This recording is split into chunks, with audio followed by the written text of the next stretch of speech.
എന്നോട് പിള്ളേർ ചോദിച്ച 3 ചോദ്യങ്ങൾ ഞാൻ ഒന്ന് പരിചയപ്പെടുത്താം. ഒന്നാമത്തെ ചോദ്യം ഇതൊക്കെ എന്നതാ എൻ്റെ അച്ഛ? എന്നാ ചോദിച്ച? ഇതൊക്കെ ഒന്ന് ചോദിക്കുന്ന ഇതൊക്കെ എന്നതാ ഇത്? ഒന്ന് ചോദിച്ചേ. ഓ, ഇച്ചിരി ധൈര്യമായിട്ട് ചോദിക്കേ, ചുമ്മാതെയല്ല. എന്നതാ ഇത്? ഒന്ന് ചോദിച്ചേ.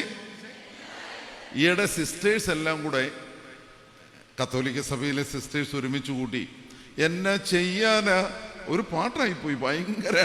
ഭയങ്കര റീച്ചുള്ള പാട്ടായി. നിസ്സാര വാക്ക എന്നാ ചെയ്യാനാ എന്നുള്ള പാട്ടായി. പിള്ളേർ ചോദിക്കുന്ന ഒരു ചോദ്യം, ഇത് എന്നതാ നീ? ഒന്ന് ചോദിച്ചേ. ആട് ചുമ്മാ കസേര കെട്ടിപ്പിടിച്ചിരിക്കുക, നേരെ ഇരുന്നേ. ഒന്ന് നല്ല ശബ്ദത്തിൽ ചോദിച്ചേ, ഇത് എന്നതാ? ഒന്നുകൂടെ ചോദിച്ചേ. സാധാരണ പിള്ളേർ ചോദിക്കുന്ന ഒരു ചോദ്യം, ഈസ് ഇറ്റ് റീസണബിൾ? ഇതിന് വല്ല യുക്തിയുണ്ടോ? ഇത് ശരിയാണോ? വളരെ പ്രധാനപ്പെട്ട അവരുടെ മനസ്സിൽ നിറഞ്ഞു നിൽക്കുന്ന ഒരു സന്ദേഹമാണ് വിശുദ്ധ കുർബാന, വിശുദ്ധ മാമോദീസ, അതുപോലെ തന്നെ 1-ാം ക്ലാസ് മുതൽ 12-ാം ക്ലാസ് വരെയുള്ള പഠിപ്പിക്കൽ, ഇതിനിടയിൽ വേദപുസ്തകത്തിലെ കഥകൾ, യേശുക്രിസ്തുവിൻ്റെ ജീവിതത്തോട് ചേർന്ന ഉപദേശങ്ങൾ, പരിശുദ്ധ കന്യകമറിയാമിനെ കുറിച്ച്, വിശുദ്ധന്മാരെ കുറിച്ച് എല്ലാം കൂടെ നോക്കിക്കഴിയുമ്പം ഇത് എന്നതാ? ഒന്നുകൂടെ പറഞ്ഞേ. ഇത് സാധാരണ ഒരു വല്ലാത്ത സന്ദേഹം പിള്ളേരുടെ മനസ്സിൽ ഇന്ന് ഉയരുന്ന ഒരു വിഷയമാണ്. അവർ കാര്യമായി ചോദിക്കുന്ന ഒരു പ്രശ്നം, ഇത് ശരിയാണോ? ഇത് പറയുന്നേ, ഇത് ശരിയാണോ എന്ന് ഞാൻ ചോദിച്ചാൽ നിങ്ങൾ അത്ര കാര്യമായിട്ട് പ്രതികരിക്കാത്തത് കൊണ്ടാണ് ഞാൻ ചോദിച്ചത്. ഇത് ഒന്നുകൂടെ പറ. ഇപ്പം നമ്മൾ വീട്ടിലെ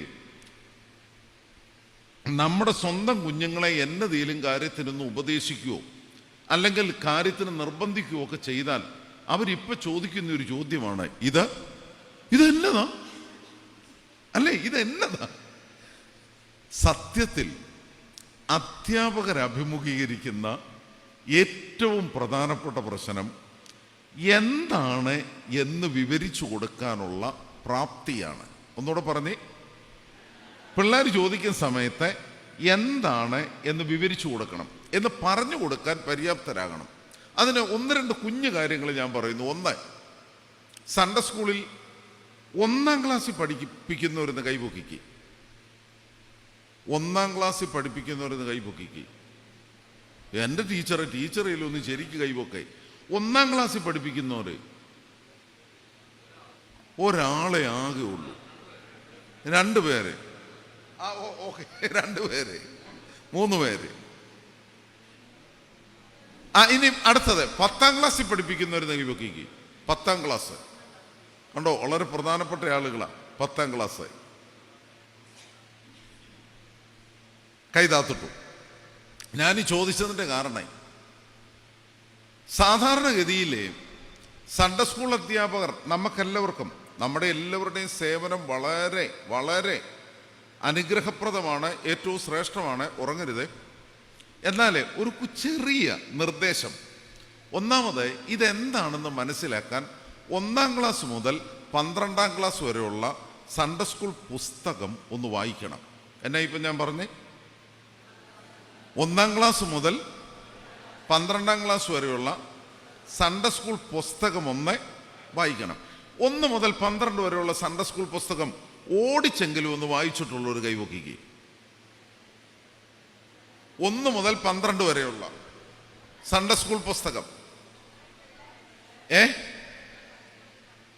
1-ാം ക്ലാസ് മുതൽ പഠിപ്പിച്ചിട്ടുണ്ട്.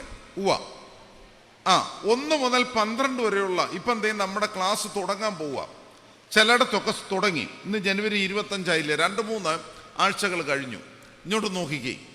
ഈ 2 ആഴ്ച കൊണ്ട് 1 മുതൽ 12 വരെയുള്ള പുസ്തകങ്ങൾ ഒന്ന് വായിക്കണം. ഒരു സൺഡേ സ്കൂൾ അധ്യാപികയ്ക്ക് അടിസ്ഥാനപരമായി ഉണ്ടാകേണ്ട ഒരു ആവശ്യകത, ഒരു ക്വാളിഫിക്കേഷൻ, ഏറ്റവും പ്രധാനപ്പെട്ടത് 1 മുതൽ 12 വരെയുള്ള പുസ്തകം വായിക്കണം. അപ്പൊ ഇതെന്നതാന്ന് ചോദിച്ചാൽ നമുക്കറിയാവുന്ന രീതിയിലൊന്ന് പറഞ്ഞ് ബാക്കി മറുപടി കൊടുക്കാം. ഒന്നുകൂടെ പറഞ്ഞ് അറിയാവുന്ന രീതിയിൽ നമുക്കൊന്ന് മറുപടി കൊടുക്കാം. രണ്ടാമത്തെ ഒരു പ്രശ്നം, വിശ്വാസ കാര്യങ്ങളെക്കുറിച്ച്, അടിസ്ഥാനപരമായി വിശ്വാസ കാര്യങ്ങളെക്കുറിച്ച് പിള്ളേർ ചോദിക്കുമ്പം ബപ്പപ്പ വെക്കരുത്. എന്നാ ഇപ്പം ഞാൻ പറഞ്ഞേ, അടിസ്ഥാനപരമായി എന്തിനാ കുരിശു വരയ്ക്കുന്നത്? ഒന്ന് കുരിശു വരച്ച്. എൻ്റെ ദൈവമേ, അധ്യാപകരോട് ഇത് പറയുന്നത് തന്നെ ശരിയല്ല. കുരിശു വരച്ച്, കുരിശു വരച്ചു. എന്തിനാ കുരിശു വരയ്ക്കുന്നത്? ഇത് 1-ാം ക്ലാസ്സിൽ ചോദിക്കുന്ന എന്തിനാ കുരിശു വരയ്ക്കുന്നത്? നിങ്ങൾക്കറിയാം, സത്യമായി നിങ്ങൾക്കറിയാം. അറിയാൻ മേല എങ്കിൽ തീർച്ചയായും എന്തിനാ കുരിശു വരയ്ക്കുന്നത്, എന്തിനാ പ്രാർത്ഥിക്കുന്നത്, എന്തിനാ പള്ളിയിൽ പോകുന്നത്, എന്തിനാ വിശുദ്ധ കുർബാന അനുഭവിക്കുന്നത്, എന്തിനാണ് മാമോദീസ സ്വീകരിച്ചത്, എന്തിനാണ് മരിച്ചുപോയവരെ ഓർത്ത് പ്രാർത്ഥിക്കുന്നത്, എന്തിനാണ്, ഇങ്ങോട്ട് നോക്കിക്കേ, അയ്യോ എന്തെല്ലാം കാര്യങ്ങളുണ്ട്. ഇപ്പം ദേ പിള്ളേർ ചോദിക്കുന്നുണ്ട്, എന്തിനാണ് കല്യാണം കഴിക്കുന്നത്, എന്തിനാണ് കുഞ്ഞുങ്ങളുണ്ടാകുന്നത്, എന്തിനാണ് വല്യപ്പനെയും വല്യപ്പച്ചനെയും നോക്കേണ്ടത്? ഇങ്ങോട്ട് നോക്കിക്കേ, ഇതെന്നതാ? ഇങ്ങോട്ട് നോക്കിക്കേ, ഇതെന്നതാ എന്ന ചോദ്യം ആവർത്തിക്കുകയാണ്. അപ്പോൾ ഇത് ശരിക്കും മനസ്സിലാകണം, ശരിക്കും മനസ്സിലാകണം. മനസ്സിലാകണമെങ്കിൽ ഒറ്റ കാര്യം ചെയ്യുക. 1-ാം ക്ലാസ് മുതൽ ഉറങ്ങാതെ 1-ാം ക്ലാസ് മുതൽ ഇത്രയും നേരം ഉറങ്ങിയ ഒരാൾ കണ്ണു തുറന്നതിൽ എനിക്ക് ഭയങ്കര സന്തോഷം. 1-ാം ക്ലാസ് മുതൽ 12-ാം ക്ലാസ് വരെയുള്ള പുസ്തകം വായിക്കണം. അപ്പം നമുക്ക് കുഞ്ഞുങ്ങൾ ചോദിക്കുമ്പം ഇത് ശരിയാണോ എന്ന് ചോദിച്ചാൽ, മോനെ ഇതാടാ ശരി, ഇതാടാ ശരി എന്ന് നമുക്ക് പറഞ്ഞു കൊടുക്കാൻ സാധിക്കും. ഈ വർഷത്തെ നമ്മുടെ കഴിഞ്ഞ വർഷത്തെ OVBSന്റെ ചിന്താവിഷയം എന്നായിരുന്നു? കഴിഞ്ഞ വർഷത്തെ OVBSന്റെ ചിന്താവിഷയം ഞാൻ ചോദിച്ചത് നിങ്ങളോടാണ്, പുറയിരിക്കുന്ന ആളോടല്ല. നിങ്ങൾക്കറിയാവോ കഴിഞ്ഞ വർഷത്തെ OVBSന്റെ നടപ്പിൽ? എന്ന് ശരിക്കൊന്ന് പറ. നടപ്പിൽ അതുകൊണ്ട് ആകെപ്പാടെ പിണങ്ങി ഇങ്ങനെയൊക്കെ ഇരിക്കുന്നത്. നടപ്പിൽ നിർമ്മലരായിരിക്കും പറ. ഈ വർഷത്തെ ചിന്താവിഷയം എന്നാന്നോ? Be mindful and stay blessed എന്ന. ഉണർന്നിരിപ്പീൻ, അനുഗ്രഹീതരാകുവിൻ. ഒന്ന് പറഞ്ഞേ, ഒന്നുകൂടെ പറഞ്ഞ്, അനുഗ്രഹീതരാകുവിൻ. സത്യത്തിൽ ഈ കാലഘട്ടത്തിൻ്റെ ഏറ്റവും വലിയ ആവശ്യം ഉണർന്നിരിക്കുക. നമ്മുടെ കുഞ്ഞുങ്ങൾ ചോദിക്കുന്ന ചോദ്യങ്ങൾക്ക് വേദപുസ്തക അടിസ്ഥാനത്തിൽ, വിശ്വാസ അടിസ്ഥാനത്തിൽ ശരിയായി മറുപടി പറയാനുള്ള അത്യാവശ്യ കാര്യങ്ങളെങ്കിലും പഠിച്ചിരിക്കുക. അതിന് പ്രധാനമായും ചെയ്യേണ്ടത് 1 മുതൽ 12 വരെയുള്ള സൺഡേ സ്കൂൾ പുസ്തകം വായിക്കുക. എന്നിട്ട് പഠിപ്പിക്കുക. ഇത് ഇങ്ങോട്ട് നോക്കിക്കേ, പഠിച്ചിട്ട് പഠിപ്പിക്കുക. പറ, ഒന്നുകൂടെ പറഞ്ഞ്, പതുക്കെ പറഞ്ഞ്, പഠിച്ചിട്ട് പഠിപ്പിക്കുക. പറ. ഇനി അടുത്തതൊരു പ്രധാനപ്പെട്ട വാക്കാണ്, പഠിപ്പിച്ച് പഠിക്കുക. പറ. എന്നെ ആദ്യം പറഞ്ഞത് പഠിച്ചിട്ട് പഠിപ്പിക്കുക. അല്ലാതെ ക്ലാസ്സിലേക്ക് എന്നാൽ അന്നേരെ കഴിഞ്ഞ ഞായറാഴ്ച എന്നാ പഠിച്ചേ? അപ്പൊ പിള്ളേർ പറഞ്ഞു വാ. ഉടനെ ടീച്ചർ ദൈവത്തെ ഓർത്തെ ഉപദ്രവിക്കരുത്. ഒന്നുകൂടെ പറഞ്ഞ്, പഠിച്ചിട്ട് പഠിപ്പിക്കുക, പഠിപ്പിച്ച് പഠിക്കുക. പറഞ്ഞ്, പഠിപ്പിച്ച് പഠിക്കുക. ഇങ്ങനെ നമ്മൾ പഠിപ്പിക്കുമ്പോഴും ഈ പിള്ളേർക്ക് നമ്മളോട് ഭയങ്കര ഇഷ്ടമായിരിക്കും. സത്യമായും തിരുമേനിയെക്കായാലും ഞങ്ങൾ അച്ഛന്മാരെക്കായാലും നമ്മുടെ ഇടവകയിലെ കുട്ടികൾക്ക് ഇഷ്ടം ആരോടാ? ആരോടാ? നല്ല സൺഡേ സ്കൂൾ അധ്യാപകരോടെ. മോശക്കാരോട് അവർക്ക് ഒട്ടും ഇഷ്ടമില്ല കേട്ടോ. നിങ്ങളിന്ന് വീട്ടിൽ ചെന്ന് നിങ്ങളുടെ മോനോട് ചോദിക്കണം, എടാ കണക്ക് പഠിപ്പിക്കുന്ന അധ്യാപകനെയാണോ നിന്റെ മുടി വെട്ടുന്ന ബാർബറയാണോ നിനക്ക് ഇഷ്ടമെന്ന് ചോദിക്കണം.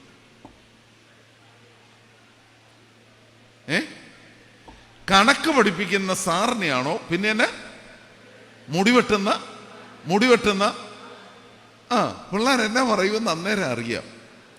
ഏത് പണിയും നന്നായിട്ട് ചെയ്യുന്നവനെ എല്ലാവർക്കും പറവാക്കി ഒന്നുകൂടെ പറഞ്ഞ, ഏത് പണിയും നന്നായിട്ട് ചെയ്യുന്നവനെ ഇഷ്ടമാണ്. പിള്ളേർ മറക്കത്തില്ല. അതുകൊണ്ട് നീ പിള്ളേർ ശപിക്കാനിടയാകരുത്. പിള്ളേരെ ഉയ്യോ ഈ മുടിഞ്ഞതിൻ്റെ അരികിലേക്ക് 8ാം ക്ലാസ്സിൽ ചെല്ലണോ എന്ന് വിചാരിച്ച് നിങ്ങളെ ഒഴിവാക്കാൻ ശ്രദ്ധിക്കരുത്. പഠിച്ചിട്ട് പഠിപ്പിക്കണം. പഠിച്ചിട്ട് പഠിപ്പിക്കണം. പഠിപ്പിച്ച് പഠിക്കണം. പഠിപ്പിച്ച് പഠിക്കണം. പിള്ളേർ ചോദിക്കുന്ന രണ്ടാമത്തെ ചോദ്യം ഇങ്ങോട്ട് നോക്കിക്കേ. ആദ്യത്തേത്, ഇത് ശരിയാണോ? ഇതെല്ലാം എന്തിനാണ് ഇങ്ങനെ ചോദിക്കുന്നത്? ഉത്തരം കണ്ടുപിടിക്കണം. ഞങ്ങളെല്ലാം സഹായിക്കാം. നിങ്ങൾക്ക് ഏത് കാര്യത്തിൽ, ഇപ്പം ഈ പെട്ടെന്ന് ഇന്ന് എല്ലാം പറഞ്ഞു തരാൻ ഒക്കത്തില്ലല്ലോ. ഏത് വിഷയത്തിൽ നിങ്ങൾക്ക് സംശയം ഉണ്ടെങ്കിലും നമ്മുടെ ജോസാറിനോട് ചോദിച്ചാൽ മതി.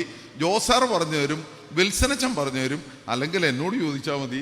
തീർച്ചയായും നമ്മുടെ വാട്സപ്പ് ഗ്രൂപ്പുകളിൽ നമുക്കതിനുള്ള എല്ലാ ക്രമീകരണമുണ്ട്. ദൈവം അനുവദിച്ചാൽ 2027 നിങ്ങളെ നമ്മുടെ AI ചാറ്റ് ബോട്ട് പോലെ തന്നെ, ഇപ്പോൾ ഈ ചാറ്റ് GPT ഒക്കെ പോലെ തന്നെ നിങ്ങളെ what is the biblical reference of the infant baptism എന്ന് അടിച്ചു കൊടുത്താൽ നിങ്ങൾക്ക് കിട്ടത്തക്ക രീതിയിൽ നമ്മൾ സിലബസ് റിവൈസ് ചെയ്തുകൊണ്ടിരിക്കുകയാണ്, ഡിജിറ്റലൈസ് ചെയ്തുകൊണ്ടിരിക്കുകയാണ്. അതുകൊണ്ട് ഇനിയും പഠിക്കാതെ പഠിപ്പിക്കരുത്. രണ്ടാമത്തെ ഒരു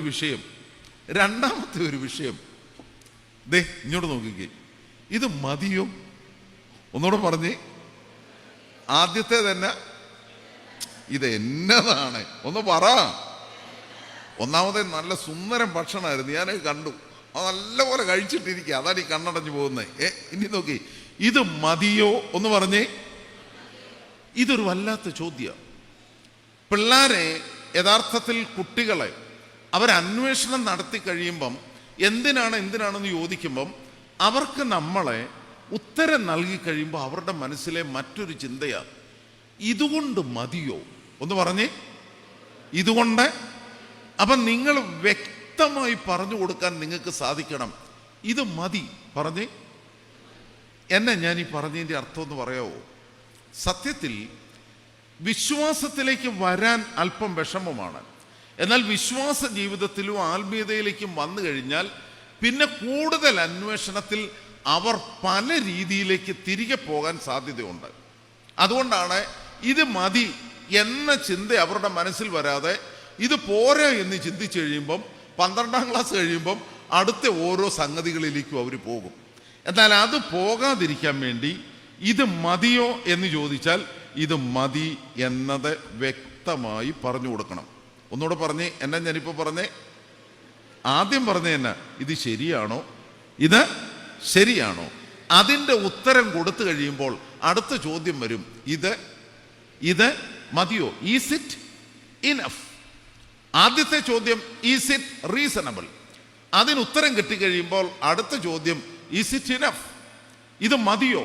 നമ്മൾ വ്യക്തമായി, അവിടെയാണ് നമ്മുടെ ഈ സിലബസിൽ പിതാക്കന്മാരെ കുറിച്ചും നല്ല ജീവിത മാതൃകകളെ കുറിച്ചും ഒക്കെ പഠിപ്പിക്കുന്ന എന്തിനാണെന്നോ? കുഞ്ഞുങ്ങൾക്ക് മനസ്സിലാകണം, നമ്മൾ ഈ വിശ്വാസത്തിൽ ജീവിച്ച് ഈ വിശ്വാസത്തിൽ വളരുമ്പോൾ ഏറ്റവും ശ്രേഷ്ഠമായ ആധ്യാത്മികതയുടെ അടിസ്ഥാനമാണിത്. ഇത് മതി രക്ഷയ്ക്കും ആധ്യാത്മിക പ്രകാശനത്തിനും എന്ന് പിള്ളേർക്ക് മനസ്സിലാകും. അതോടൊപ്പം തന്നെ മൂന്നാമത്തെ, അതാണ് ഏറ്റവും കാതലായ ഒരു വിഷയം, ഇതിൽ നിലനിൽക്കും. ഒന്ന് പറഞ്ഞേ. ആദ്യത്തെ തന്നെയായിരുന്നു ഇതെന്താണ്, രണ്ടാമത്തേത് ഇത് മതിയോ, മൂന്നാമത്തേത് ഇതിൽ നിലനിൽക്കണം. ഇപ്പൊ 12ാം ക്ലാസ് പാസ്സായതിനു ശേഷം നിങ്ങളൊന്ന് ഓർത്ത് നോക്കിയ, വേറൊരു മതത്തിലേക്ക് പോയി വിവാഹം കഴിക്കുക എന്ന് പറഞ്ഞാൽ അതിൽ നമ്മുടെ കൂടെ തെറ്റുണ്ട്, നമ്മുടെ കൂടെ ബലഹീനതയുണ്ട്. അതുകൊണ്ട് ഇന്നത്തെ കാലഘട്ടത്തെ മനസ്സിലാക്കി കുഞ്ഞുങ്ങളെ പരിശീലിപ്പിക്കാൻ, നന്നായി പഠിപ്പിക്കാൻ, പഠിപ്പിച്ചു പഠിക്കാൻ, അവരുടെ ജീവിതത്തിന് മാതൃകയായി തീരുവാൻ നമുക്ക് സാധിക്കണം. ഇതാണ് ഒന്നാമത് അച്ഛന് പറയാനുള്ളത്. രണ്ടാമത് പറയാനുള്ള, വളരെ ചുരുക്കി പറയുന്നു, രണ്ടാമത് പറയാനുള്ള ഒന്ന്, അഭിമന്യ തിരുമേനി ഈ കർത്താവ് യേശു മിശിഹായുടെ ജനനത്തിന് ശേഷമുള്ള പോസ്റ്റ് ഇൻഫൻ ഇൻസിഡൻസ് പറഞ്ഞു. എന്നാൽ ഈ യേശു ക്രിസ്തുവിൻ്റെ ജനനത്തോട് സംബന്ധിച്ച് വളരെ പ്രധാനപ്പെട്ട ഒരു സംഭവം ലൂക്കോസിൻ്റെ സുവിശേഷത്തിലെ തന്നെ ഒരു കൊച്ചു വാക്യം ഞാൻ പറയാം. ലൂക്കോസിൻ്റെ സുവിശേഷം 2-ാം അധ്യായം 7-ാം വാക്യം. അതിലെ ഒരു കുഞ്ഞു കാര്യമേ പറയുന്നുള്ളൂ. അതാ 2-ാമത്തെ വിഷയം. ലൂക്കോസിൻ്റെ സുവിശേഷം 2-ാം അധ്യായം 7-ാം വാക്യം. ആ വാക്യം എന്നാണെന്നറിയാവോ? അവൾ ആദ്യജാതനെ പ്രസവിച്ചു. വേദപുസ്തകം കയ്യിലില്ലായിരിക്കുമല്ലോ.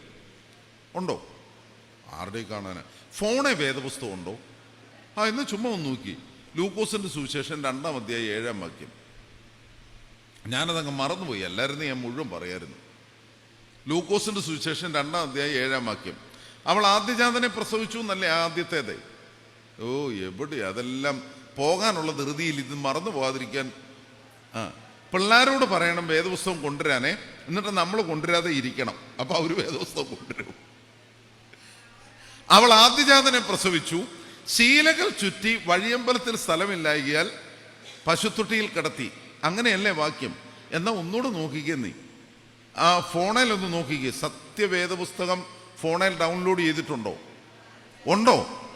എന്നാ ഒന്നുകൂടെ പറഞ്ഞേ. അവൾ ആദ്യജാതനെ മകനെ പ്രസവിച്ചു, ശീലകൾ ചുറ്റി വഴിയമ്പലത്തിൽ സ്ഥലമില്ലായികയാൽ.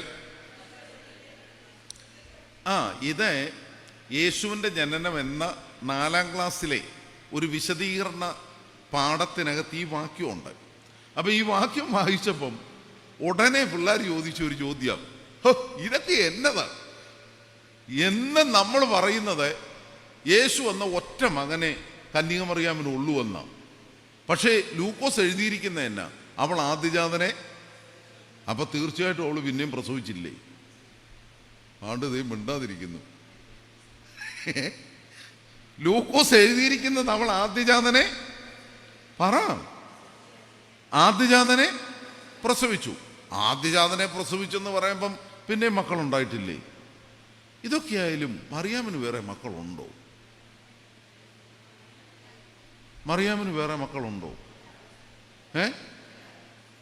അതുകൊണ്ട് തന്നെ മിണ്ടാതിരിക്കുന്നു. എന്താ മറിയാമിന് വേറെ മക്കളുണ്ട്? അരികെ ഇരിക്കുന്നവരോട് അവരുടെ പേരെന്ന് പറഞ്ഞേ. പരിശുദ്ധ കന്യകമറിയാമിന് വേറെ മക്കളുണ്ടോ? ഇല്ല എന്ന് തെരുതെരെ പറയുന്നുണ്ട്. ഇല്ല എന്ന് പറയുന്നതിന്റെ കാര്യം എന്നാ?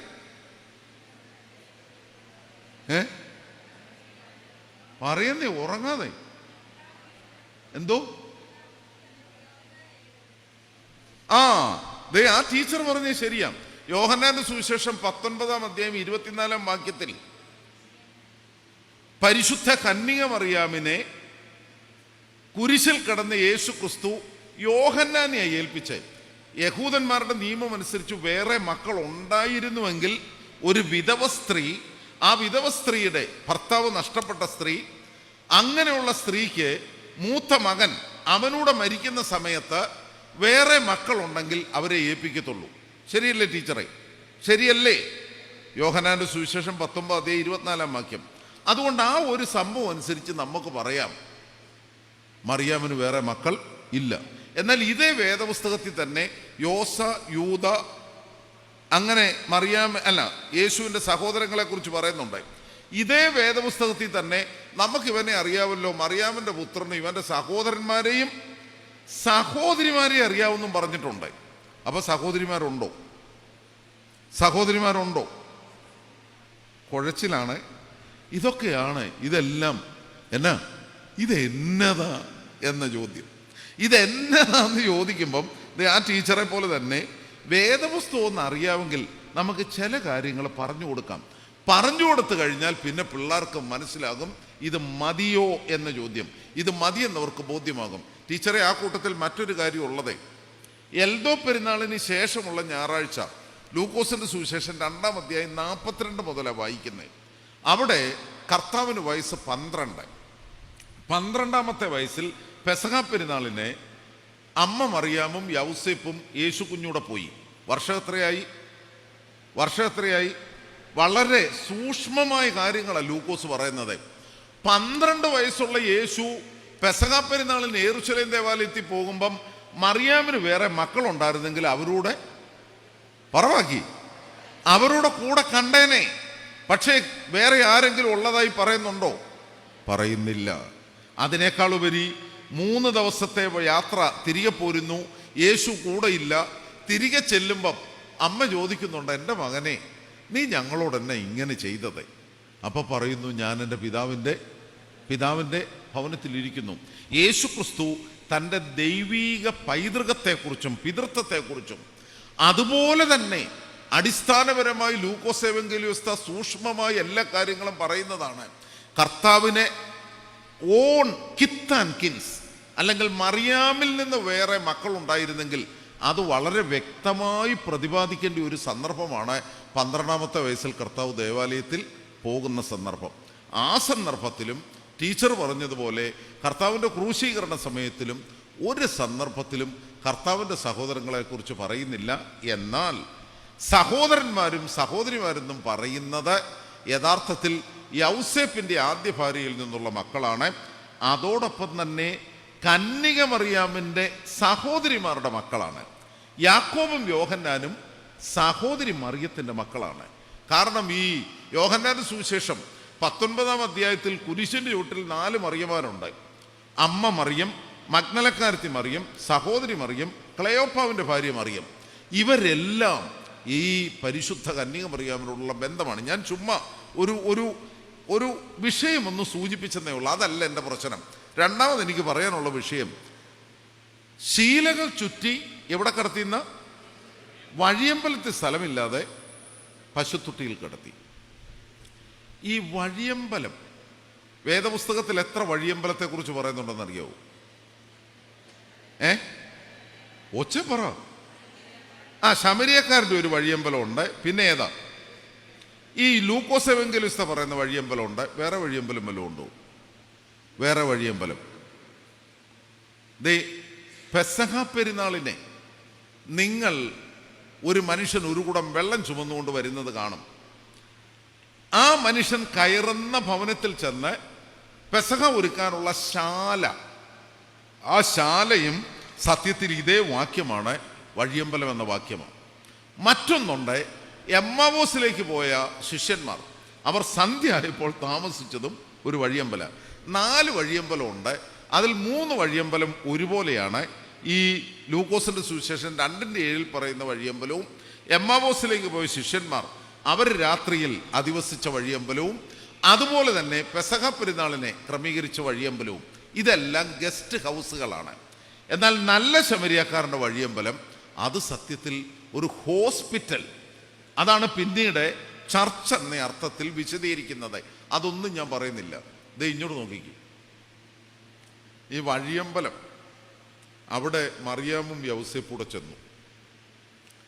ചെന്നിട്ട് ലൂക്കോസിന്റെ വിശദീകരണം അനുസരിച്ച് കുഞ്ഞ് കയ്യിലുണ്ട്, ചോര കുഞ്ഞാണ്. ചോദിച്ച ചോദ്യം ഇതാണ്, ഈ കൊച്ചിനെ കിടത്താൻ ഒരു ഇച്ചിരി സ്ഥലം തരാവോ? എന്നെ ചോദിച്ച് ഏറ്റവും പുറകിലിരിക്കുന്നവർ കേട്ടോ, ഈ കുഞ്ഞിനെ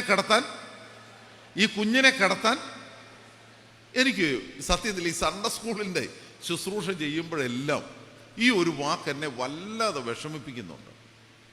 ഈ വഴിയമ്പലക്കാരനോട് യൗസേപ്പും മറിയാമും ചോദിക്കുക, ഈ കുഞ്ഞിനെ കിടത്താൻ ഒരു സ്ഥലം തരാവോ? ചുമ്മാ എൻ്റെ കൂടെ എന്ന് പറഞ്ഞ് ഈ കുഞ്ഞിനെ കിടത്താൻ പറ. ഈ കുഞ്ഞിനെ കിടത്താൻ ഒന്നുകൂടെ പറഞ്ഞ്. അതെ, 3 പേരും ചുമ്മാ ഇരിക്കുക, തല ചൊറിഞ്ഞുകൊണ്ടിരിക്കുക. ഈ കുഞ്ഞിനെ കിടത്താൻ ഒന്നുകൂടെ പറയുന്നേ, ഈ കുഞ്ഞിനെ കിടത്താൻ സ്ഥലം തരാവോ? സത്യത്തിൽ ആ വഴിയമ്പലക്കാരൻ അവിടെ മുഴുവൻ ഓക്യുപ്പൈഡാണ്, എല്ലാ റൂംസും ഓക്യുപ്പൈഡാണ്. അത് സത്യമാണ്, ഇടയില്ല. പക്ഷെ ഈ വഴിയമ്പലക്കാരനെ അവൻ്റേതായ ഒരു സ്ഥലമുണ്ട്. എന്നെ ഇപ്പം ഞാൻ പറഞ്ഞേ, അവൻ്റേതായ ഒരു സ്ഥലമുണ്ട്. അതിനാണ് നമ്മൾ പറയുന്നത് ഹിസ് ഓൺ സ്പേസ്. ഒന്നുകൂടെ പറഞ്ഞേ, അത് മനസ്സിലൊന്ന് വെക്കുക. അവൻ്റേതായ ഒരു സ്ഥലമുണ്ട്. അവന് പറയാമായിരുന്നു, എനിക്കിവിടെ ഒരു ഇച്ചിരി സ്ഥലമുണ്ട്, ആ സ്ഥലത്ത് ഈ കൊച്ചിനെ കിടത്തിക്കൂ. അങ്ങനെ പറഞ്ഞിരുന്നെങ്കിൽ, ഇങ്ങോട്ട് നോക്കിക്കേ, അങ്ങനെ പറഞ്ഞിരുന്നെങ്കിൽ ഈ സത്രക്കാരൻ്റെ പേരിൽ എന്താശ്രമം ഉണ്ടായേനെ, സത്രക്കാരൻ്റെ പേരിൽ പള്ളി ഉണ്ടായേനെ, സത്രക്കാരൻ്റെ പേരിൽ എന്തെല്ലാം ഉണ്ടായേനെ. പക്ഷെ നമുക്കാർക്കെങ്കിലും ഇന്ന് ഈ സത്രക്കാരനെ അറിയാവോ? എന്തൊരു നിർഭാഗ്യവാനായ മനുഷ്യൻ. അതാണ് രണ്ടാമത് പറയാനുള്ളത്. നിങ്ങൾക്ക് അല്പമെങ്കിലും സ്ഥലമുണ്ടെങ്കിൽ ഈ കൊച്ചിനെ കിടത്താൻ കണ്ട് മിണ്ടാതിരിക്കുന്നു.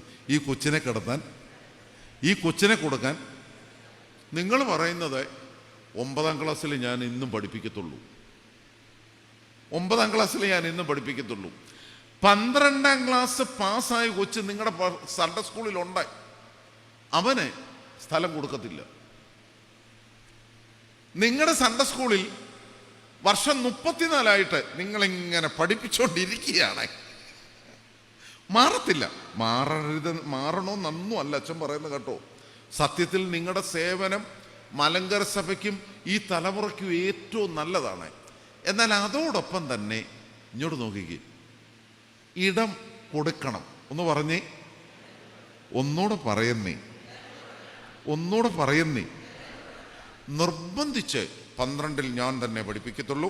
10ാം ക്ലാസ്സിൽ കഴിഞ്ഞ 14 വർഷമായി ഈ പുസ്തകം ഞാൻ അരച്ചു ഗുണിച്ചു പഠിപ്പിക്കുകയാണ് അച്ഛാ. അതേസമയം 9ലെ പിള്ളേരോട് ചോദിച്ചാൽ അവർ പറയും, ആ ടീച്ചർ അവിടെ ഇരിക്കുന്നത് കൊണ്ട് ഞാൻ 10 പോകുന്നില്ല. അതുകൊണ്ട് സൺഡേ സ്കൂൾ അധ്യാപനത്തിൻ്റെ വളരെ പ്രധാനപ്പെട്ട ഒരു വിഷയം, ഈ വർഷം 10ലാണ് പഠിപ്പിക്കുന്നെങ്കിൽ വരുന്ന വർഷം 2ൽ പഠിപ്പിക്കണം. ഈ വർഷം 2ലാണ് പഠിപ്പിക്കുന്നെങ്കിൽ വരുന്ന വർഷം 7 പഠിപ്പിക്കണം. ഇടം കൊടുത്ത ഇടം നേടുക. ഒന്ന് പറഞ്ഞേ, ഒന്നുകൂടെ പറഞ്ഞേ. ഇത് എന്നതാ ആണ്ട് മിണ്ടാതിരിക്കുന്നു. ഒന്നുകൂടെ പറഞ്ഞേ, ഇടം കൊടുത്ത്. ഒന്നുകൂടെ പറ, ഇടം കൊടുത്ത് പഠിച്ചിട്ട് പഠിപ്പിക്കണം. പറഞ്ഞേ, പഠിപ്പിച്ച് പഠിക്കണം. പറ. രണ്ടാമത്തെ കാര്യം, നമ്മൾ മറ്റുള്ളവരെ ഒന്ന് സഹകരിപ്പിച്ചേ പറ്റൂ. നിങ്ങൾ ഓർക്കണേ, നമ്മുടെ എല്ലാം മനസ്സിലൊരു ചിന്തയുണ്ട്, എൻ്റെ ദൈവമേ, ഞാൻ ഹെഡ് മാസ്റ്ററായിട്ട് സേവനം അനുഷ്ഠിക്കുന്നു, എൻ്റെ ഈ ഹെഡ് മാസ്റ്റർ സ്ഥാനം പോയി കഴിഞ്ഞാൽ ഈ പള്ളിയിലെ സൺഡേ സ്കൂളിൽ നിന്ന് പോവല്ലോ. ദേ ഇങ്ങോട്ട് നോക്കിക്കുക, എൻ്റെ മുഖത്ത് നോക്കിക്കുക. അങ്ങനെയൊന്നും ഇല്ല കേട്ടോ, ഒട്ടും നിന്ന് പോകത്തില്ല. സൺഡേ സ്കൂൾ ഇതിലും ഭംഗിയായി നടക്കും എന്നോർത്ത് നിങ്ങളുടെ സേവനങ്ങളെ അല്ലെങ്കിൽ നിങ്ങളുടെ ശുശ്രൂഷകളെ വിലമതിക്കാതെ അല്ല ഞാൻ പറയുന്നത്. നിങ്ങളെല്ലാവരെയും സഹകരിച്ച്, അതുപോലെ തന്നെ മറ്റുള്ളവരെ അവർക്കിടം കൊടുത്ത് ചേർത്ത് നിർത്തി. ഇപ്പം കല്യാണം കഴിച്ച് നമ്മുടെ സൺഡേ സ്കൂളിൽ ഒരു പെങ്കൊച്ചു വന്നു. അത് തുമ്പമൺ പള്ളിയിലെ നല്ലപോലെ ആക്റ്റീവായി സൺഡേ സ്കൂളിൽ പഠിപ്പിക്കുന്ന ഒരു ടീച്ചറാണ്. നിങ്ങൾക്കറിയാം. അന്നേരം നിങ്ങൾ 14 പേര് ഒരുമിച്ച് ചേർന്നും ഒരു കാരണവശാലും അവളെ ഇവിടെ വരുത്തരുത്. അങ്ങനെ നിങ്ങൾ ദൈവത്തെ ഓർത്ത് ചിന്തിക്കരുത്. നമ്മളെല്ലാം ഇങ്ങോട്ട് നോക്കിക്കേ, നമ്മളെല്ലാം ഒരു കുടുംബത്തിൻ്റെ അംഗങ്ങളാണ്. സത്യത്തിൽ എൻ്റെ ശക്തി നിങ്ങളാണ്. അയ്യോ, നിങ്ങളുടെ നല്ല വാക്കുകൾ, നിങ്ങളെല്ലാവരും എന്നെ ഫോൺ വിളിക്കുകയോ ഓരോന്ന് ചോദിക്കുകയോ ഒക്കെ ചെയ്യുന്നു. എന്തൊരു സന്തോഷമാണെന്നോ. ഇതുപോലെ തന്നെ നമ്മുടെ കുഞ്ഞുങ്ങൾ, അവരുടെ വളർച്ച, അവരുടെ ആധ്യാത്മികത, അത് നിങ്ങളെ മനസ്സിൽ കണ്ടുകൊണ്ട് കഴിവതും ചേർത്ത് നിർത്തണം. മൂന്നാമതൊരു കാര്യം, ഇത് ഇങ്ങോട്ട് നോക്കിക്കേ. ആദ്യം പറഞ്ഞ എന്നെ ഇത്, അതാ അവസാനം എനിക്ക് പറയാനുള്ള, ഇത് എന്നതാണ്. ഇങ്ങോട്ട് നോക്കിക്കേ. ഈ ഞാനൊരു പള്ളി ചെന്നേ, അവിടെ ഇടവക ദിനത്തോടനുബന്ധിച്ച് ചിക്കൻ ബിരിയാണി വെച്ചു. അപ്പം ആ പള്ളിയിൽ ഒരു 6 മാസം ഞാൻ ശുശ്രൂഷ അനുഷ്ഠിച്ചും എന്നിട്ടും കാണാത്ത കുറേ ആളുകളെ ഈ ചിക്കൻ ബിരിയാണിയുടെ ദിവസം കണ്ടു. ആ ഭയങ്കര ആളെ, നന്നായിട്ട് ബിരിയാണി ഉണ്ടാക്കുന്ന ഒരു പയ്യൻ. ഞാൻ അവനോട് വർത്താനം പറഞ്ഞു, എടാ നീ എവിടെയുള്ളതാ? അപ്പോൾ അവൻ എന്നോട് വെച്ചാൽ ഞാൻ ഈ ഇടവക്കാരനാണ്. ഞാൻ പറഞ്ഞു, എടാ ഞാനൊരു 3 പ്രാവശ്യം ആ വീട്ടിൽ വന്നല്ലോ. അവനവൻ്റെ വീടൊക്കെ പറഞ്ഞു. ഞാൻ നിന്നെ കണ്ടില്ലല്ലോ. ഓ, അച്ഛൻ വരുന്നെന്ന് ഞാൻ അറിഞ്ഞായിരുന്നു. അച്ഛൻ വരുന്നെന്ന് ഞാൻ അങ്ങനെയാണെങ്കിൽ പിന്നെ ഇടവക്കാരനെ കാണാനൊക്കത്തില്ല. അവൻ അന്നേരം പോകും. പറഞ്ഞു വന്നപ്പോൾ ഈ പയ്യൻ എന്നോട് പറയുക, ഞാൻ ചോദിച്ചു, എൻ്റെ മോനെ നീ സൺഡേ സ്കൂൾ പഠിച്ചോ? ഓ, എൻ്റെ അച്ഛ 7ാം ക്ലാസ് വരെ പഠിച്ചു, അതോടെ ഞാൻ പരിപാടി നിർത്തി. നിർത്തിയതിൻ്റെ കാര്യം ചോദിച്ചപ്പോൾ അവൻ പറഞ്ഞു എന്നാന്നോ, ഈ പൊതു ക്ലാസ് നടക്കുന്ന സന്ദർഭത്തിലെ ഒരു ദിവസം ഈ ഹെഡ് മാസ്റ്റർ ഇവനെ എഴുന്നേൽപ്പിച്ച് നിർത്തി, വിശ്വാസ പ്രമാണം ചൊല്ലടാ എന്ന് പറഞ്ഞു. എന്നെ ചൊല്ലാനാ പറഞ്ഞേ? അവൻ വിശ്വാസ പ്രമാണം ചൊല്ലി. പക്ഷേ രണ്ടാം പാരഗ്രാഫിൽ ഇടയ്ക്ക് വെച്ച് അതങ്ങ് നിന്നുപോയി. ഇപ്പൊ ഇവിടെ ഇരിക്കുന്ന നിങ്ങൾ ഒരാളെ എഴുന്നേപ്പിച്ച് വിശ്വാസ പ്രമാണം ചൊല്ലിച്ചാലും വേണ്ട സ്വർഗസ്ഥനായ പിതാവെ ചൊല്ലിച്ചാൽ ചിലപ്പോൾ തെറ്റിപ്പോവും. അന്ന് ആ പയ്യനെ കളിയാക്കി ആ ഹെഡ്മാസ്റ്റർ വിട്ടു. അവൻ അന്ന് സൺഡേ സ്കൂളിൽ നിന്ന് ഇറങ്ങിപ്പോയതാണ്. പിന്നെ ഇപ്പം വന്നത് ബിരിയാണി വെക്കാനാണ്. ഇങ്ങോട്ട് നോക്കിക്കേ, ദൈവത്തെ ഓർത്തെ ഈ പഠിപ്പിക്കുക എന്ന് പറഞ്ഞ പണി കളിയാക്കാനും മുഖം നോക്കി മാർക്കിടാനും അതുപോലെ തന്നെ നമ്മുടെ സർവ്വ അസൂയയും അഹങ്കാരവും ഇറക്കാനുള്ള വിളനിലം അല്ല. അങ്ങനെ ചെയ്യരുതേ. ഞാൻ ഒരു ഇങ്ങനെ പറഞ്ഞിട്ട് ഞാൻ പ്രധാന വിഷയത്തിലേക്ക് വരാം. നിങ്ങൾ ഇനിയും പുസ്തകം എല്ലാം കൊണ്ട് എന്ന് പല സൺഡേ സ്കൂളിലും ചെല്ലുമ്പോൾ കാണുന്നത് പുസ്തകം തുറന്നങ്ങ് വായനയാണ്. പരിശുദ്ധനായ ഗീവർഗീസ് തിരുമേനി തിരുമേനി, ആറാമൻ ഒറ്റശ്ശേരിൽ തിരുമേനി, പരിശുദ്ധനായ തിരുമേനി എന്ന് പറഞ്ഞ ഇങ്ങനെ വായിച്ചാലൊന്നും പിള്ളേർ നിങ്ങളെ ശ്രദ്ധിക്കത്തില്ല, നമ്മളെ ശ്രദ്ധിക്കത്തില്ല. അതേസമയം നമ്മൾ നന്നായി ഇപ്പോഴത്തെ വളരെ പ്രധാനപ്പെട്ട ഒരു സംഗതി ഫെസിലിറ്റേറ്റർ എന്നൊരു വാക്കുണ്ട്. എന്നാ വാക്ക്? എന്നോട് പറഞ്ഞേ. ഫെസിലിറ്റേറ്റ് ചെയ്യുക എന്ന് പറഞ്ഞാൽ അതിൻ്റെ അർത്ഥം പഠിക്കുവാൻ പ്രേരിപ്പിക്കുക. ഒന്ന് പറഞ്ഞേ, ഒന്നുകൂടെ പറ. നമുക്കറിയാവുന്ന എല്ലാം കൂടെ പറഞ്ഞു കൊടുക്കണ്ട. എന്നാൽ നമ്മൾ പഠിപ്പിക്കാൻ പോകുന്നത് മനസ്സിലാക്കിയിട്ട് അത് പഠിക്കുവാൻ കുഞ്ഞുങ്ങളെ പ്രേരിപ്പിക്കണം. നിങ്ങൾ ഓർത്തേ, ഇവ നമ്മളെ 1-ാം ക്ലാസ് മുതൽ, പ്രത്യേകിച്ച് 3-ാം ക്ലാസ് മുതൽ 11-ാം ക്ലാസ് വരെ പ്രാർത്ഥന പഠിപ്പിക്കുന്നുണ്ട്. നമ്മുടെ കുടുംബ പ്രാർത്ഥന, എല്ലാ വിശുദ്ധ കുർബാനയിലെയും പ്രതിവാക്യങ്ങൾ, പ്രഭാത നമസ്കാരം, സന്ധ്യാ നമസ്കാരം, 3 നോയമ്പിലെ 50 നോയമ്പിലെ പ്രാർത്ഥന, എന്തിനേറെ പറയണം കഷ്ടാനുവാഴ്ചയിലെ പ്രത്യേക കൗമ വരെ സൺഡേ സ്കൂളിൽ പഠിപ്പിക്കുന്നുണ്ട്. എന്നാൽ ഈ പുസ്തകം തുറന്നു നോക്കാത്ത അച്ഛനും അല്ലേ ചിലരുണ്ട്. ഞങ്ങൾ വൈദികർ പോലും ഇത് തുറന്നു നോക്കിയിട്ടില്ല. എന്നിട്ട് ചോദിക്കുന്ന ഒരു ചോദ്യം, സൺഡേ സ്കൂളിൽ പ്രാർത്ഥന പഠിപ്പിക്കുന്നുണ്ടോ? പ്രാർത്ഥന പഠിപ്പിക്കുന്നുണ്ടോ എന്ന് പുസ്തകം നോക്കാതെ അറിയാനൊക്കോ അല്ലേ? എന്നാൽ പ്രധാന വിഷയം അതല്ല. പ്രാർത്ഥന പഠിപ്പിക്കുകയല്ല, ഇങ്ങോട്ട് നോക്കിക്കേ, പ്രാർത്ഥിക്കാൻ പ്രേരിപ്പിക്കണം, പ്രാർത്ഥിക്കാൻ പഠിപ്പിക്കണം. അവിടെയാണ് ഈ കാലഘട്ടത്തിൽ അധ്യാപകരുടെ ചുമതല. അത് വളരെ നന്നായി മനസ്സിലാക്കാൻ നമുക്ക് സാധിക്കണം. സമയം പോയതുകൊണ്ട്, പ്രത്യേകിച്ച് 4 മണിക്ക് നമുക്ക് നിർത്തേണ്ടതുകൊണ്ട് ഞാൻ പെട്ടെന്ന് അവസാനിപ്പിക്കുന്നു. നിങ്ങളെ വായും തൂണും മൽപ്പാനും പുഷ്പങ്ങൾ കൊണ്ട് നിറഞ്ഞ മറിയാം സംശയം കൂടാതെ എല്ലാ ഇപ്പോഴും പ്രസംഗിച്ചവനുമായ ഞങ്ങളുടെ പാത്രിക്കീസ്മാർ അങ്ങേരെ എന്നാ ജീവിച്ചിരുന്നതെന്നറിയാവോ? 512 മുതൽ 547 വരെ എന്ന് വെച്ചാൽ 6-ാം നൂറ്റാണ്ടിൽ ജീവിച്ചിരുന്ന പിതാവാണ്.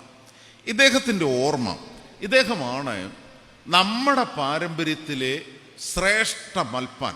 അതുകൊണ്ടാണ് വായും തൂണും മൽപ്പാനും പുഷ്പങ്ങൾ കൊണ്ട് നിറഞ്ഞ.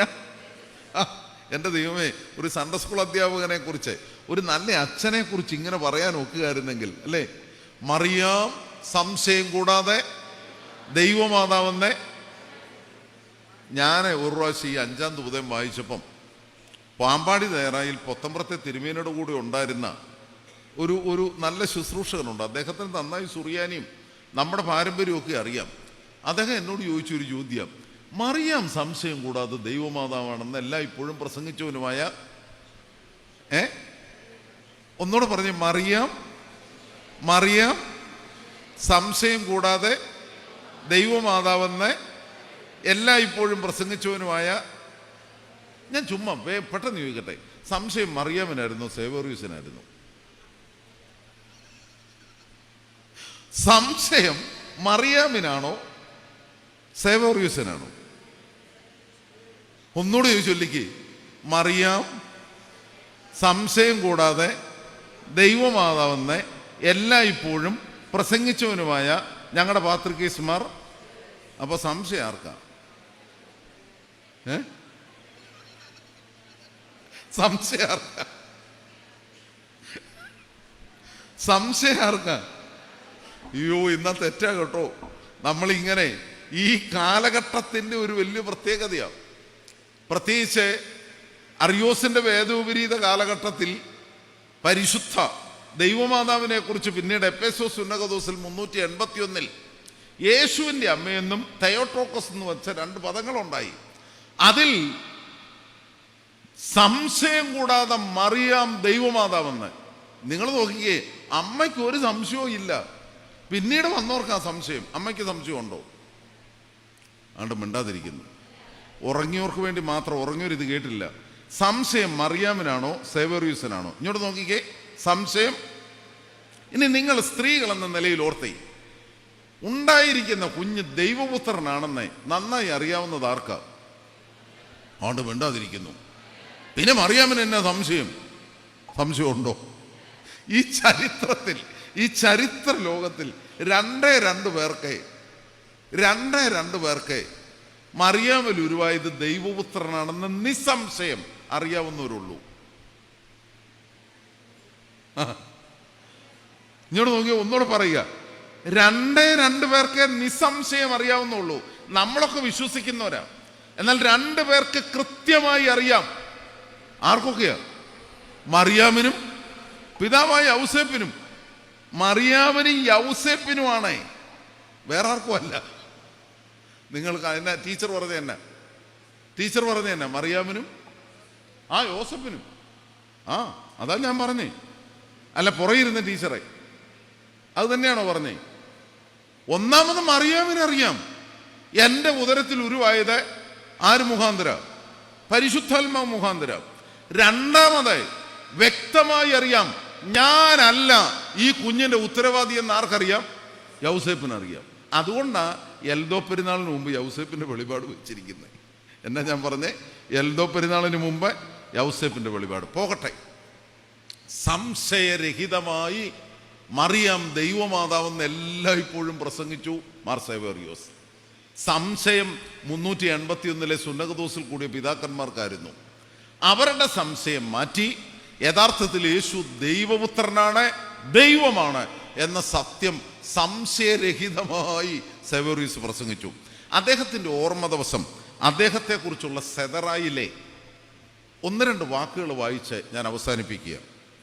ഏലിയാവിൻ്റെ വിശ്വാസം, മോശയുടെ വിനയം, ദാവീദിൻ്റെ കീർത്തന മാധുര്യം, യെരമ്യാവിൻ്റെ ശിക്ഷണം, ഹോശേയയുടെ അനുസരണം. പിതാവായ സേവേറിയോസേ, അങ്ങ് ലോകൈക മൽപ്പാനാണ്.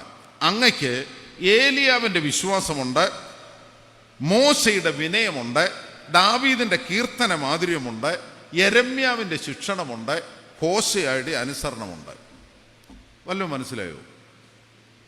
വല്ലതും മനസ്സിലായോ? എന്നാ നേരെ ഒന്നിരുന്നേ.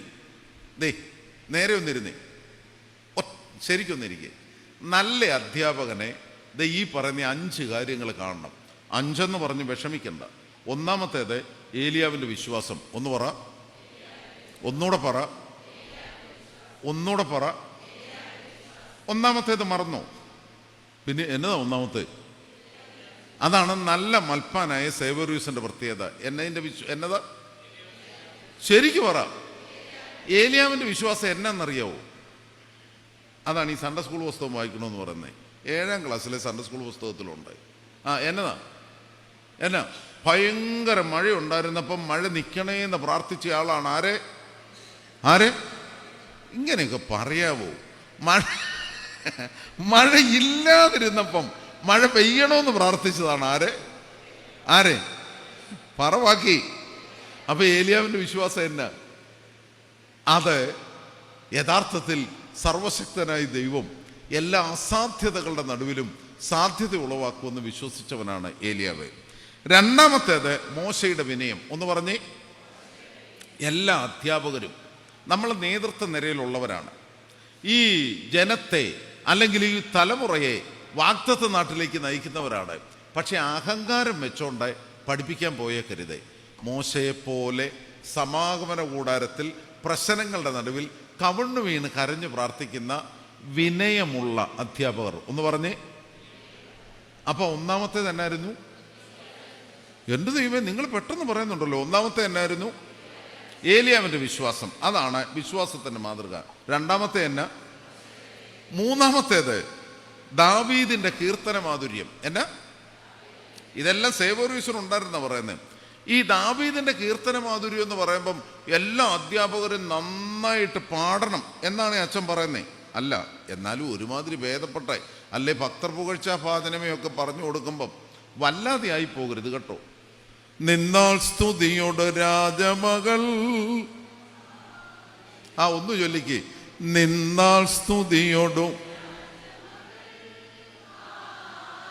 മതി കേട്ടോ, മതി. നന്നായിട്ട് പാടുന്നുണ്ട്. എന്നാ ഇതിന്റെ അർത്ഥം? എന്നാ ഇതിന്റെ അർത്ഥം? എന്നാ ഇതിന്റെ അർത്ഥം? വേണ്ട. നിന്നാൾ എന്ന് പറയുന്നതിന്റെ അർത്ഥം എന്നാ? അവൾ നിന്നു.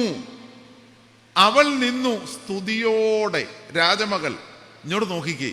കീർത്തന മാധുര്യത്തിന്റെ വിശദീകരണ അർത്ഥം എന്താണ് ചൊല്ലുന്നത്, എന്താണ് പഠിപ്പിക്കുന്നത് എന്ന് കുഞ്ഞുങ്ങൾക്ക് മനസ്സിലാക്കി കൊടുക്കാനുള്ള ഉത്തരവാദിത്വം ആർക്കുണ്ട്? അധ്യാപകർക്കുണ്ട്. രണ്ടാമത്, നമ്മളെ ആരാധനയിൽ നിങ്ങളെപ്പോഴും കുട്ടികളോട് പറയുമ്പം നിങ്ങളെ രാവിലെ 7 മണിക്ക് നമസ്കാരം തുടങ്ങും, ഏകദേശം 10 മണിക്ക് വിശുദ്ധ കുർബാന അവസാനിക്കും. നിങ്ങൾ 9:30 ആകുമ്പോൾ പഠിപ്പിക്കാനായിട്ട് ഇനി വരും. 9:30 ആകുമ്പം പഠിപ്പിക്കാൻ വരും. നിങ്ങളെ കണ്ടിട്ട്, എന്നെ കണ്ടിട്ട് പിള്ളേരൊന്നും പഠിക്കത്തില്ല. അതേസമയം സൺഡേ സ്കൂൾ അധ്യാപകർ നിഷ്ഠയോടെ ആരാധനയെ സംബന്ധിക്കുന്നവരായിരിക്കണം. വിശ്വാസ ജീവിതത്തിൽ വ്യക്തത ഉണ്ടായിരിക്കണം. അവർ വിനയത്തോടെ മറ്റുള്ളവരോട് ഇടപെടാൻ സാധിക്കണം. അവിടെയാണ് മൽപ്പാനായമാർ സേവോറിയൂസിനെ പോലെ തന്നെ അധ്യാപക വൃന്ദത്തിൻ്റെ മനോഹര ഗുണങ്ങൾ വേദപുസ്തകവും സഭയുടെ ആരാധനയും പഠിപ്പിക്കുന്നത്. മറ്റൊന്ന്, യിരെമ്യാവിൻ്റെ ശിക്ഷണം. അത് ഇന്ന് വളരെ പ്രധാനപ്പെട്ട ഒരു വിഷയമാണ്. ചെവിക്ക് പിടിക്കരുത്, കളിയാക്കരുത്, തല്ലരുത്. ഇതൊക്കെ ചെയ്യാവോ? ചെയ്താൽ അകത്തു പോകും. ഇപ്പം ക്ഷേമനിധിയൊക്കെ കൊണ്ടുവരിക എന്ന് പറയുന്നുണ്ട്. അതൊക്കെ നമ്മൾ എഴുതി കൊടുത്തതാ കേട്ടോ. ഈ ബെഞ്ചമിൻ റിപ്പോർട്ടിനകത്ത് നമ്മൾ എഴുതി കൊടുത്ത കുറേ കാര്യങ്ങളൊക്കെ ഇപ്പം നടപ്പാക്കുന്ന രീതിയിലേക്ക് വരുന്നുണ്ട്. പലരും അതിനെ എതിർക്കുന്നുണ്ട്. അത് പോകട്ടെ. കുട്ടികളെ ശിക്ഷിക്കുന്നത്, ഈ യിരെമ്യാവിൻ്റെ ശിക്ഷണം, അത് നിങ്ങളൊന്ന് പോയി പഠിച്ചാൽ നല്ലതാണ്. ഇസ്രായേൽക്കാർക്ക് വേണ്ടി സ്വയമേവ ശിക്ഷ സ്വീകരിച്ചു പ്രവാചകനായ യിരെമ്യാവ്. അദ്ദേഹം ആരെയും ശിക്ഷിച്ചില്ല, മറിച്ച് ശിക്ഷ സ്വയമേവ സ്വീകരിച്ചു. അങ്ങനെയാണ് ഇങ്ങേര് പോയി ചെളി കിടന്നത്. എവിടെ കിടന്നത്? ഈ നോയമ്പിലെ പ്രാർത്ഥനയിൽ യിരെമ്യാവ് ചെളിക്കുണ്ടി കിടന്നൊക്കെ പറയുന്നുണ്ട്. സമയപരിമിതിയാൽ പറയുന്നില്ല. ശിക്ഷ സ്വീകരിക്കേണ്ടത് നമ്മളാണ്. ഒരിക്കലും കുഞ്ഞുങ്ങളെ ശിക്ഷിക്കാനായി ശ്രമിക്കേണ്ട. അതിനേക്കാൾ ഉപരിയാണ് ഹോശയ്യാവിൻ്റെ അനുസരണം. ആരുടെ അനുസരണം? അപ്പൊ ഈ 5 കാര്യങ്ങൾ ഓർത്തോ. ഒന്നാമത് പറഞ്ഞ തന്നെ, രണ്ടാമത് പറഞ്ഞ തന്നെ മോശയുടെ വിനയം, മൂന്നാമത് പറഞ്ഞ തന്നെ ദാവീദിന്റെ കീർത്തനം, നാലാമത്തെ തന്നെ യിരെമ്യാവിൻ്റെ ശിക്ഷണം, അവസാനത്തേത് ഹോശയുടെ അനുസരണം എന്ന് പറയുന്നത് ഭയങ്കര കേട്ടോ. അത് ഹോശയ പ്രവചനം പഠിക്കുമ്പോൾ അറിയാം. സത്യത്തിൽ ദൈവം ഹോശയാവിനോട് പറഞ്ഞു, നിന്റെ ഭാര്യ വ്യഭിചാരിണിയും സത്യമില്ലാത്ത ആളും ഒക്കെയാ, എന്നാലും നീ അവളെ കൂട്ടിക്കൊണ്ട് വരണം. ഇന്നാണെങ്കിൽ അത് മനസ്സിലിരിക്കട്ടെന്ന് പറയും. പക്ഷെ ഹോശയ കൂട്ടിക്കൊണ്ട് വന്നു. കാരണം ദൈവത്തെ അത്രമാത്രം ഞാൻ അവസാനിപ്പിക്കുന്നു. ഇങ്ങോട്ട് നോക്കിക്കേ. ഇത് മതിയോ? ഇതെന്താണ്? ഇതിൽ നിലനിൽക്കാൻ കുഞ്ഞുങ്ങളെ പ്രേരിപ്പിക്കുക, പഠിപ്പിച്ച് പഠിക്കുക. എല്ലാറ്റിലും ഉപരി സംശയം മറിയാമിനാണോ? ഉണ്ട്. സംശയം ആർക്കാണ്? അത് നമുക്കാ സംശയം, കൺഫ്യൂഷൻ എപ്പോഴും ഉണ്ടാകുന്നത് പഠിപ്പിക്കുന്നവർക്കാണ്. അതിൽ നമ്മൾ അനുവർത്തിക്കേണ്ട പ്രധാനപ്പെട്ട 5 കാര്യങ്ങൾ ഏതൊക്കെയാ? ഏലിയാവിൻ്റെ വിശ്വാസം, മോശയുടെ വിനയം, ദാവീദിന്റെ കീർത്തനം, യിരെമ്യാവിൻ്റെ ശിക്ഷണം. പിന്നെ എന്നാ? ദൈവം എല്ലാവരെയും അനുഗ്രഹിക്കട്ടെ.